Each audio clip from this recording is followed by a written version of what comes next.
Have you ever looked at your bank account after a completely ordinary month and genuinely had no idea where everything went?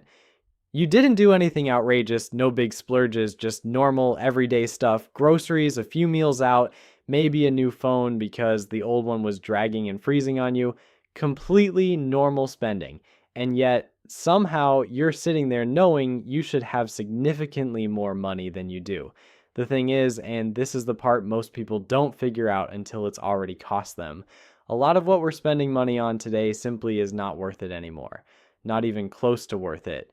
Prices have gone completely off the rails on things that used to be totally reasonable, and we're all just going along with it because that's what everybody around us seems to be doing. My name is Nick, and I help people actually understand their money and how to hold on to more of it instead of watching it drain away on overpriced stuff that doesn't move the needle. If you're tired of feeling like you're always running behind financially and you want to know where your money should actually be going, subscribe and hit the like button if any of this lands for you.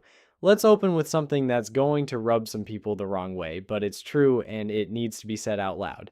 Fast food is not cheap anymore. It just flat out isn't. Remember when fast food was the option you chose specifically because it was fast and it didn't cost much? That was the entire premise. You could walk up, grab a burger and fries, spend a few dollars, and be done with it. That version of fast food is completely gone. Now you're looking at $12, $15, sometimes $20 for a single meal at McDonald's or Burger King, $20 for fast food. You're not sitting at a proper restaurant with real plates and a server bringing you a drink. You're standing at a counter or eating out of a paper bag in your car, and it's running you the same as a decent casual restaurant meal would have a few years back. The entire value proposition that made fast food exist has just evaporated. You're paying near premium prices for food that is exactly the same quality it always was, which was never the point of paying a premium. And people keep doing it because it's easy and familiar, and we've all just quietly decided this is normal now. But it gets even harder to swallow when you look at actual sit-down restaurants. Not fast food, real table service. This used to be something you could work into your week without it wrecking your budget. Dinner out once or twice a week, no big conversation about it. Now, eating out at a proper restaurant has quietly become a luxury line item that hits you harder than you ever see coming. You sit down, you order a couple of entrees, maybe an appetizer because you're there anyway, drinks because that's just what happens, and before you know it, you're staring at a bill that's $60, $70, $80 for two people. One meal. And this isn't a white tablecloth situation. This is just a regular neighborhood spot. Nothing remotely fancy. Then the tip goes on top because obviously you're tipping. And just like that, you've spent $100 on dinner. $100 that is completely gone. You didn't buy anything. You didn't acquire anything that holds value. You ate some food and now the evening is over. Look, there is absolutely nothing wrong with going out and enjoying a meal. I'm not saying never do it, but when it's happening multiple times a week, which it is for a lot of people, you are talking about thousands of dollars every single month just evaporating into restaurant receipts. And in exchange for what exactly? Food you honestly could have made at home for a fraction of what you paid. Maybe it wouldn't have been quite as good. Sure, fair point. But would the difference in quality actually justify paying 5 or 6 times more for it? Almost certainly not. The people I talk to who are genuinely struggling to save anything or build any kind of financial foundation are almost always eating out way more often than they realize. That's where the money is going. It doesn't feel like it because it's $25 here and $35 there. But it compounds into this enormous monthly expense that is entirely optional and could be redirected somewhere that actually builds something. Then we get to cars, brand new cars specifically. This one genuinely gets under my skin because the numbers are so clear and yet people keep making the same call over and over. Buying a new car off the lot is one of the most financially destructive things a regular person can do with their money. And I mean that without any exaggeration.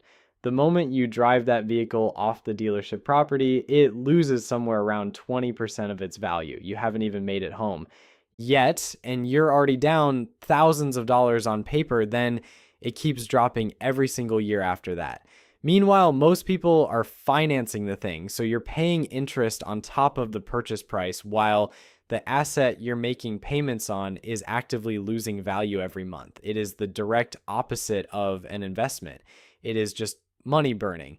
And people do it because they want the new car feeling, the latest model, the sense that people can see them driving something current status, basically. Which is completely fine if you're in a position where money is not a concern.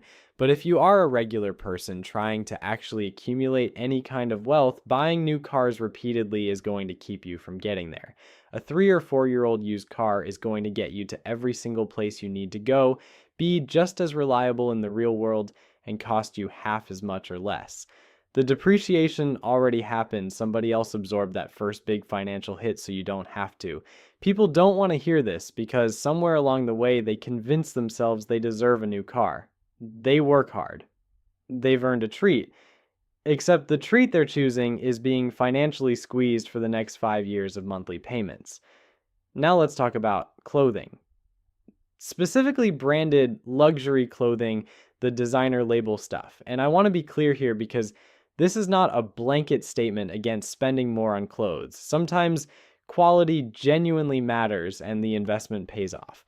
A solid pair of boots, a well-constructed coat, items like that can absolutely be worth the price because they hold up for years and actually save you money compared to buying the cheap version 3 times. But that is not what most people are buying when they reach for the expensive option. They are buying a logo, they are buying a brand name, and the social signal that comes attached to it. And the markup they're paying for that logo is honestly staggering. A plain white t-shirt runs you $10. That exact same t-shirt with a luxury brand name printed on it runs $200. Same cotton, probably the same factory. The only real difference is the label, and people will pay that $200 because they believe it communicates something about them. Meanwhile, nobody walking past you actually cares what brand your t-shirt is except you. They might clock the logo for a half second and keep moving. It is not shifting how they see you. This applies across designer jeans, luxury handbags, expensive sneakers, all of it. The actual quality gap between the luxury version and a well-made regular version is usually pretty small. What the price gap reflects is brand recognition, and that's fine if your financial situation supports it. But most people doing this are not in that situation. They are carrying credit card balances to buy designer clothes because somewhere the marketing convinced them it matters to who they are. It doesn't. That's the marketing doing its job on you. Vacations are another category that has completely gotten away from people on price. Taking a real trip used to be genuinely manageable if you approached it with some sense. Reasonable flights, a budget hotel, eating at local spots, and you could have a great time without going into the red. That math has gotten a lot harder. Flights are expensive, hotels are expensive, even the budget tier is expensive compared to 5 years ago, and people are still booking these elaborate trips they genuinely cannot afford because they feel like they have to. They see the vacation photos going up from everyone they follow on social media, and they feel the pull to match it, so they book something, put a chunk of it on a credit card, and spend the next year slowly paying it off with interest added on top. And I'm not sitting here saying travel has no value. A week somewhere new, experiencing something different, that absolutely means something, but not when it's putting you into debt. Not when it's taking the place of savings or any kind of investment in your future. There's this mindset that you have to travel now while you're young, while you still can, collect as many experiences as possible. And yeah, experiences matter. But you know what else matters? Not being financially stressed, not having to work into your late 60s because every disposable dollar in your 30s went toward trips you put on credit. Maybe the smarter version is smaller trips closer to where you live. Explore your own region, find the free and inexpensive things that are already around you, save the bigger international travel for when you can actually fund it without borrowing. But that's not the answer people are looking for. They want someone to tell them it's fine to spend money they don't have on. experiences they feel entitled to. And while we're right here on this topic, let's talk about streaming subscriptions because everyone has accumulated about five or six of them by now. Netflix, Hulu, Disney Plus, HBO Max, Amazon Prime, Apple TV, Paramount Plus, and whatever else launched in the last 18 months. Each one looks like just $10 or $15 a month, which sounds harmless. But stack them all up, and you're sitting at $60, $70, $80 a month purely for streaming. That's nearly $1,000 a year just for television access. Think about how much of that content you actually watch. You've got one or two services you use consistently, and the others you're keeping because you might get around to something on them eventually.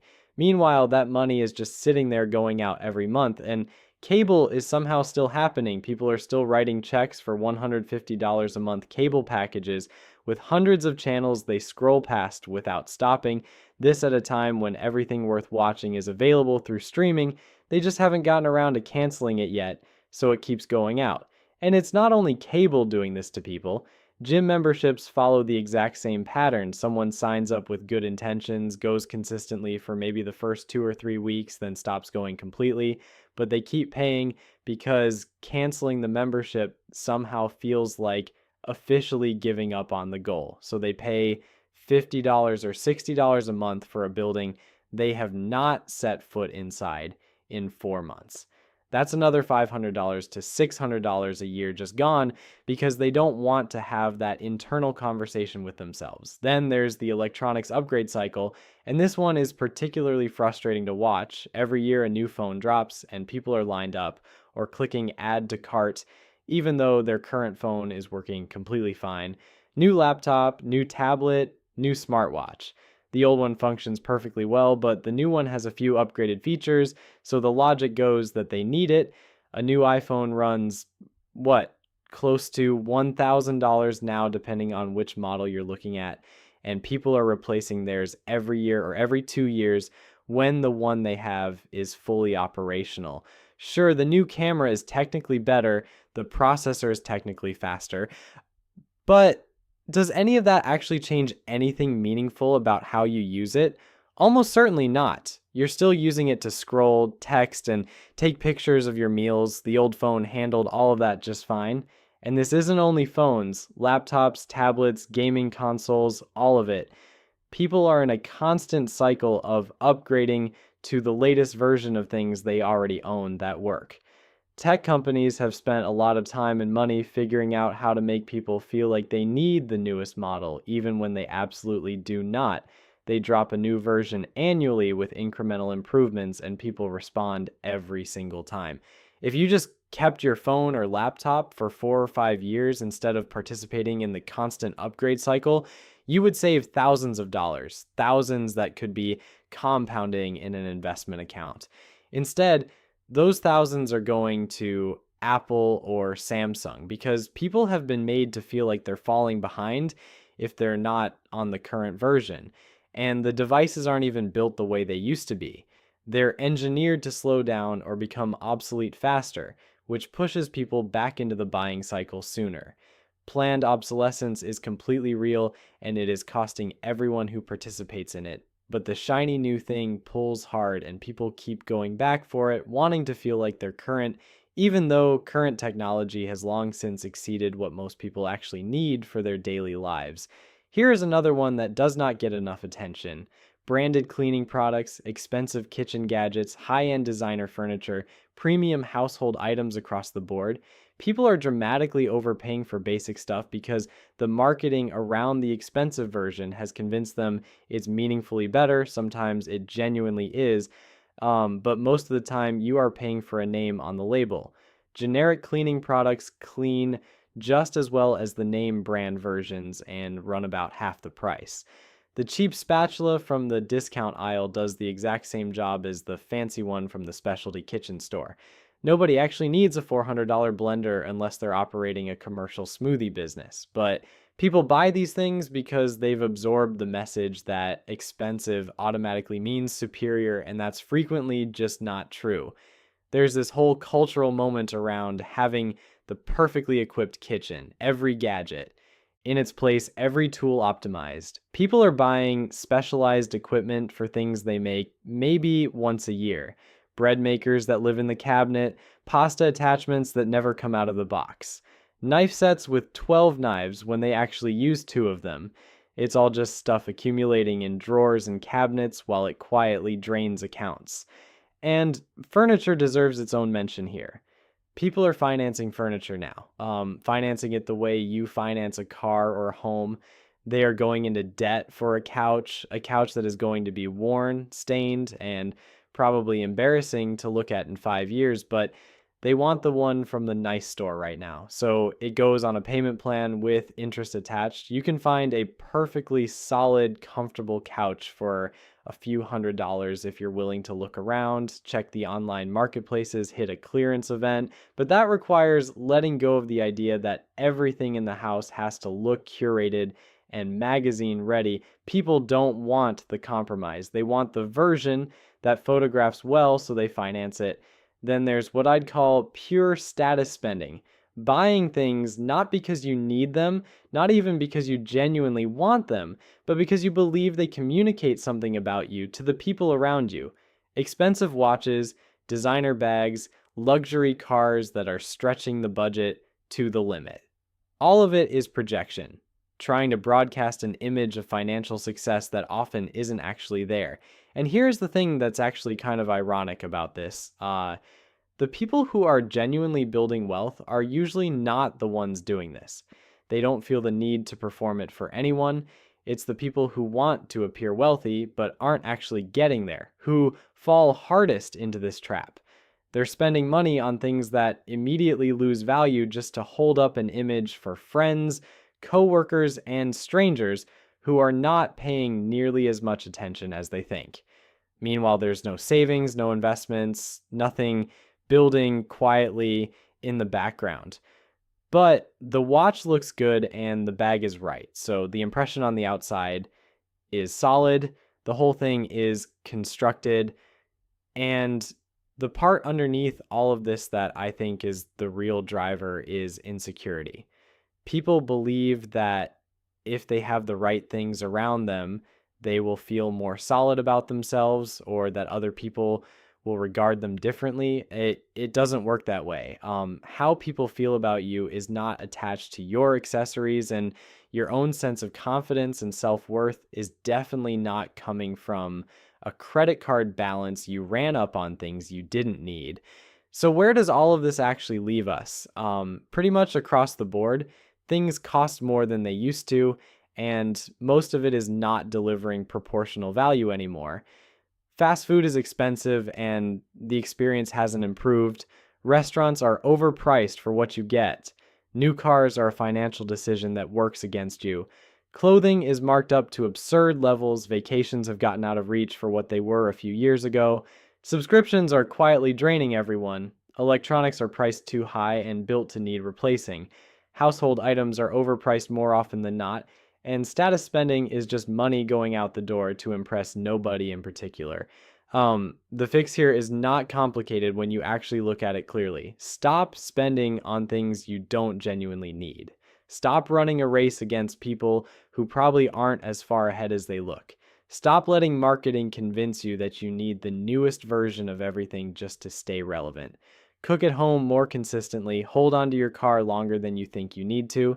Buy used when it makes sense. Audit your subscriptions and cut the ones you barely touch. Keep your phone until it actually stops working. Reach for the generic product. Stop performing wealth and start building it. Because that is really what it comes down to in the end. You can either look like you're doing well or you can actually do well. For most people running on a regular income, you genuinely cannot do both at the same time. Every dollar that goes toward impressing someone or buying something you don't use is a dollar that is not building anything for you. And maybe that means your life looks a little quieter on social media. Maybe the phone isn't the newest one and the car isn't the latest model and the vacation photos aren't showing up every summer. But what you will have is actual savings, real investments, real financial breathing room instead of the appearance of it. That is worth considerably more than any of this other stuff. Most people don't fully land on that until they're much further down. the road than they should be. And look, I'm not saying turn your life into something joyless and never spend on anything. That's not the point, and it's not realistic. Spend on the things that actually matter to you, the things that genuinely add something real to your life. But be honest with yourself about what actually qualifies. Most of the things people are spending money on are not making their lives better. They're just making the account balance smaller and the stress levels higher. And being financially stressed is nobody's idea of a good life. The reality is that prices have moved up across the board, and they are not coming back down. Companies learned they could charge more, and people would keep buying, so the prices kept going up, and we kept paying because it felt like there was no alternative. But there is an alternative. You can stop buying the overpriced version. You can say no to it. You can keep the old phone for another year. You can cook dinner on a Tuesday instead of spending $80 at a restaurant. You can buy the regular version instead of the designer version. Once you step back and actually think about it, instead of just doing what's expected, it's not that hard to change the pattern. The people who get this figured out early are the ones who end up in a genuinely comfortable position later. The ones who keep spending money they don't have on things that don't serve them are the ones who are still stressed about money at 55, still wondering why they can never seem to get ahead despite earning what should be enough. This is exactly why. All of these expenses that feel small and reasonable in the moment, but add up to thousands and thousands of dollars every year that just vanish without anything to show for them. So take a real look at where your money is actually going this month. Track it if you need the hard numbers in front of you. You will probably be surprised by what shows up.